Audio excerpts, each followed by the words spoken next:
Friends देखो आज भी बहुत बारिश। अभी मैं जा रही हूँ ऑफिस। দুটো বাস মিস হয়ে গেল আজকে আমার। অবশেষে আমি পেলাম বাস। আর এটা হচ্ছে আমার অফিস যাওয়ার রাস্তা। দুদিকে জল আর জল, মানে আসামে এখন বন্যা চলছে। লাগাতার 15 দিন বৃষ্টি, যার পরিণতি হচ্ছে এটা।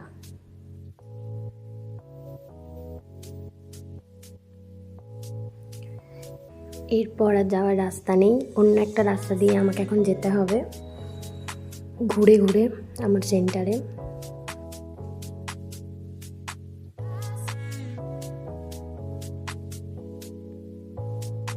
অবশেষে আমি পৌঁছালাম আমার গন্তব্যে। এখানেই আমার কিছু কাজ ছিল, সাথে আজকে ছিল বুধবার ইমিউনাইজেশন। তো সেটারই কিছু কাজ আমি করছিলাম। ইউইন অ্যাপে কিছু ডাটা এন্ট্রি করলাম। এটাই ছিল আজকের আমার সারাদিনের কাজ। তারপর আমি ওখান থেকে ফিরে আসি। তাই